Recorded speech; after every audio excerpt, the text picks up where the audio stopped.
Olá, pessoal. Vamos dar prosseguimento ao nosso podcast sobre a praxis política em Gramsci, tratando ainda do tema grande política e pequena política. Eu vou querer ressaltar um ponto que eu considero fundamental.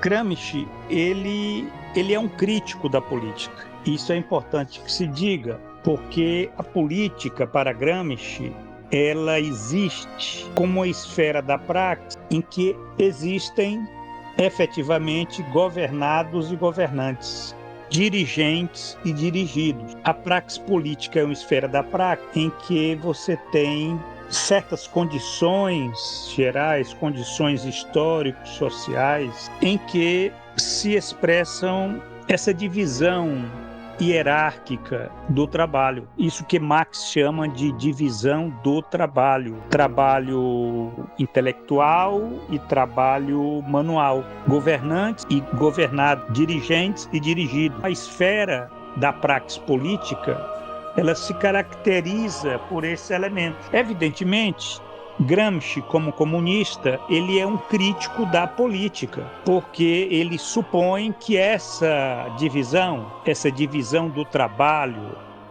essa divisão entre governantes e governados, dirigentes e dirigidos, ela não é um fato natural, é um fato histórico. O que significa que a política, ela tem uma historicidade. Na medida em que ela é um organismo em desenvolvimento, ela tem uma historicidade. Então, quando Gramsci fala da política no comunismo, é outra coisa.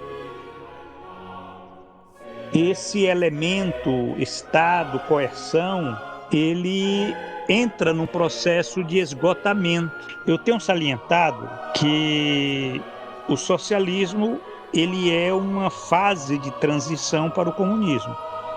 No socialismo você vai ter Estado coerção, você vai ter política, instituições políticas, divisão entre governantes e governados, dirigentes e dirigidos. Só que na concepção marxista, o socialismo, enquanto fase de transição, esses elementos eles estão em processo de esgotamento. Na medida em que se caminha, o que se deve caminhar, entra um elemento de deve ser, para uma sociedade, aquilo que Gramsci falava de sociedade regulada, ou Estado ético, ou sociedade civil, quer dizer, no sentido pleno do conceito gramsciano. Isso implica que a superação da divisão entre governantes e governados é uma crítica que Gramsci faz à política, é uma crítica que Gramsci faz à estatolatria, no sentido de fazer referência ao stalinismo, à União Soviética, a essa experiência de transição socialista que fracassou porque não conseguiu, e um dos elementos apenas, é claro que não é o único, mas não conseguiu fazer esse processo de esgotamento do Estado coerção para a sociedade regulada, para o autogoverno. Fase de transição para o comunismo, né, o socialismo, é uma fase muito difícil. Você tem conflitos, você tem luta de classe, corre-se o risco dela cultivar a estatolatria. Então isso já é um elemento que Gramsci já colocava na década de 1930, né? O autogoverno que Gramsci faz referência, que é o comunismo, né? O comunismo é o autogoverno. Você já não tem mais essa divisão, né, entre governantes e governados. Você tem a superação da divisão entre governantes e governados. Você tem a superação da política, da politicidade estranhada do capital. Você tem a superação das instituições políticas, tal como nós a conhecemos. O que você tem no comunismo é uma sociedade em que a esfera econômica ela vai estar submetida ao controle consciente e planejado dos produtores associados. O comunismo, então, para Gramsci, é identificado como sendo a sociedade civil, no sentido de um Estado ético, que absorverá o Estado coerção. Então você não vai ter mais essa divisão entre Estado, sociedade política e sociedade civil. A sociedade civil ela vai absorver o Estado, a sociedade política, o Estado coerção, as funções da sociedade política, as funções do Estado coerção. Você vai ter o autogoverno. Então isso é importante que se diga para nós não acharmos que Gramsci ele cultiva, quando ele coloca a política, praxis política no Estado muito elevado. Alguns podem criticar Gramsci como um politicista, né? Na verdade, ele é um crítico da política, é um crítico da politicidade estranhada, a politicidade estranhada do capital. A política no comunismo é outra coisa, né? Não é como nós a conhecemos, né? Então isso é importante que se diga, porque Gramsci ele é um crítico do homo politicus, na mesma medida em que Marx é um crítico do homo economicus. É um crítico da economia política, é um crítico dos economistas burgueses.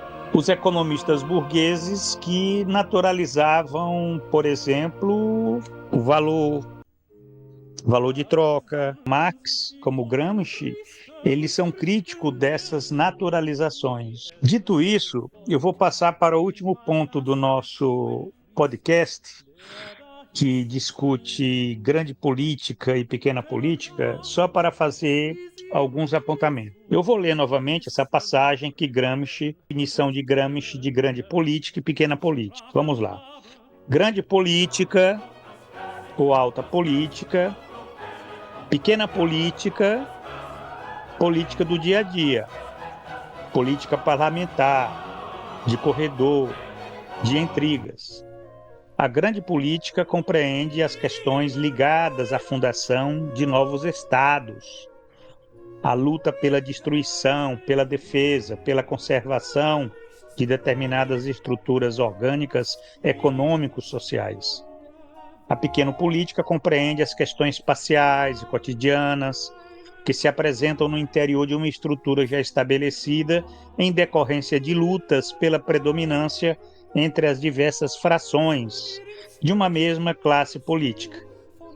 Então essa é a passagem clássica de Gramsci nos Cadernos do Cáceres, onde essa distinção está colocada nesses termos. Quero salientar mais uma vez, compreende as questões ligadas à fundação de novos estados. Getúlio Vargas foi um estadista. Luiz Inácio Lula da Silva não é um estadista. Getúlio Vargas ele fez uma grande política.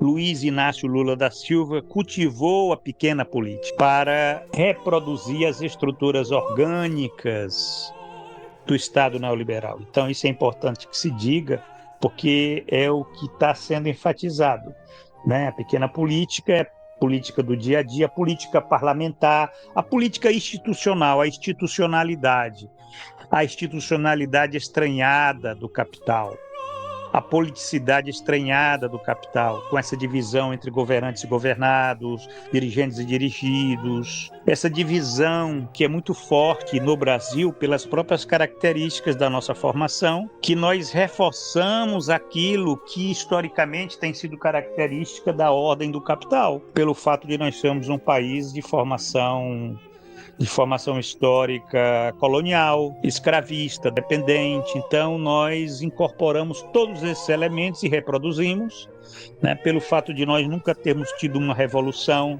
uma revolução social que mudasse as estruturas econômicas, as relações de propriedade. Então, o que você tem é o reforçamento dessas estruturas de poder oligárquico que se caracteriza por essa divisão entre governantes e governados. Vejamos alguns elementos dessa distinção entre pequena política e grande política, né? Que nós já fizemos, já estamos concluindo, já ficou claro de um certo modo essa distinção, mas é importante que nós reiteremos alguns pontos, né? A distinção entre pequena e grande política não significa necessariamente uma distinção entre progresso e reação. Quer dizer, é importante que se diga que nós temos que estar analisando cada situação concreta.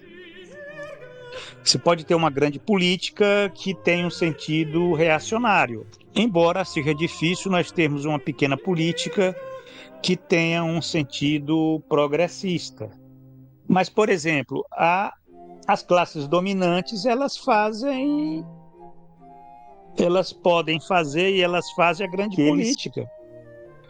Eles podem fazer com que tudo se torne pequena política. E isso é uma grande política das classes dominantes. Em certos contextos concretos de intensificação das lutas de classe,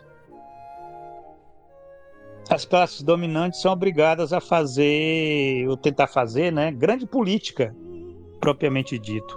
Por exemplo, isso que fizeram a partir do grande transformismo das esquerdas na década de 1990, como nós temos salientado, né, a constituição do Estado neoliberal, né, a afirmação do Estado neoliberal, a consolidação do Estado neoliberal.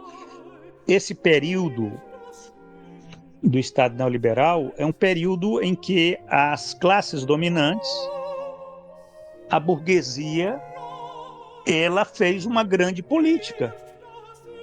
Qual foi a grande política da burguesia? Fazer com que a esquerda abraçasse a pequena política.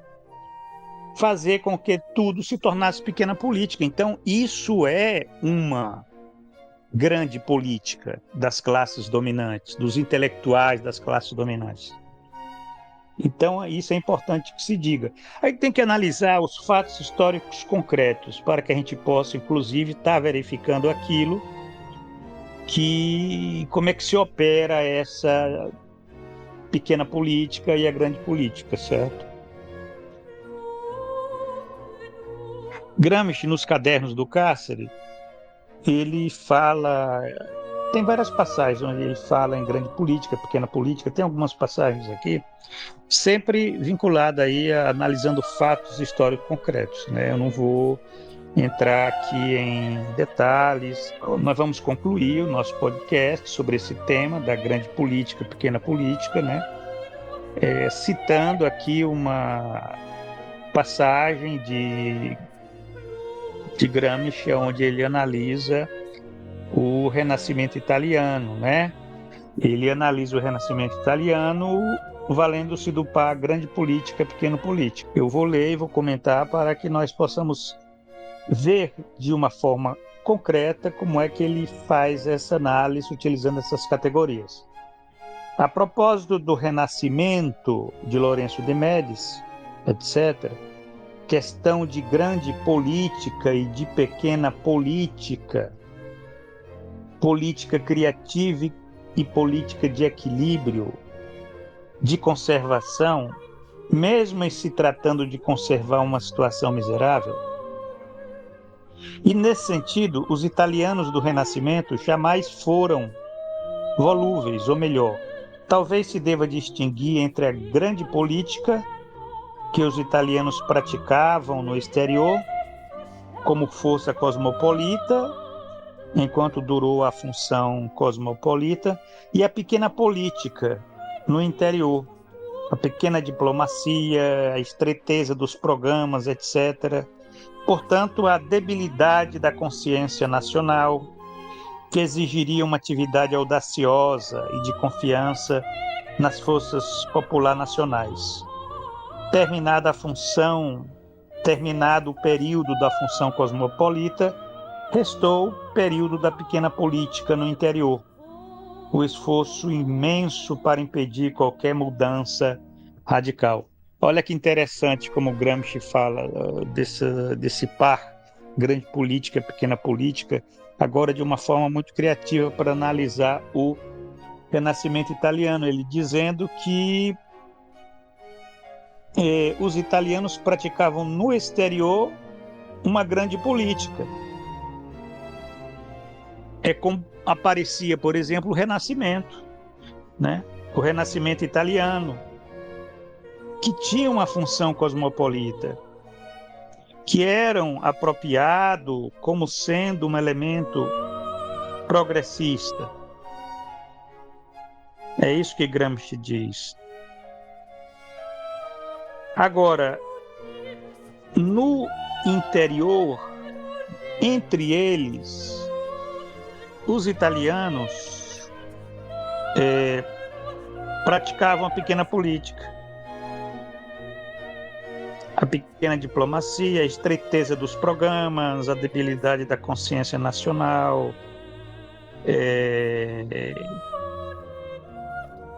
essa pequena política no sentido dessa mesquinharia que evita qualquer atividade audaciosa, de confiança nas mudanças, nas forças populares nacionais. Quer dizer, para o exterior eles eram grandes, para o interiormente eles eram pequenos.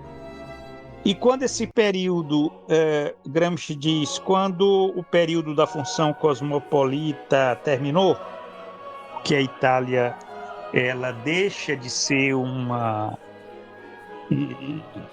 hegemon no desenvolvimento do capital, né? Nós sabemos que a Itália, nos primórdios do desenvolvimento do capital, né, aquela região ali era uma região hegemônica, né? O Renascimento italiano, por exemplo, tinha uma função cosmopolita. Quando essa fase cosmopolita terminou, o que é que restou, diz Gramsci, né? O período da pequena política no interior, o que, segundo ele, fez com que se impedisse qualquer mudança radical. Talvez isso explique o ressurgimento italiano como sendo caracterizado por essas forças internas de revolução pelo alto, restauração, de revolução passiva. Portanto, essa dupla conceitual, pequena e grande política, aparece não apenas para a caracterização da esfera da praxis política, mas também um instrumento para análise das relações de força em situações histórico-concretas. Né? Quer dizer, você vai utilizar esse par conceitual pequena e grande política para analisar situações histórico-concretas no interior da qual você tem relações de força. No próximo podcast, nós iremos discutir essa categoria de relações de força, que é uma categoria fundamental para nós entendermos a praxis política. Então, nós vamos ter o próximo podcast,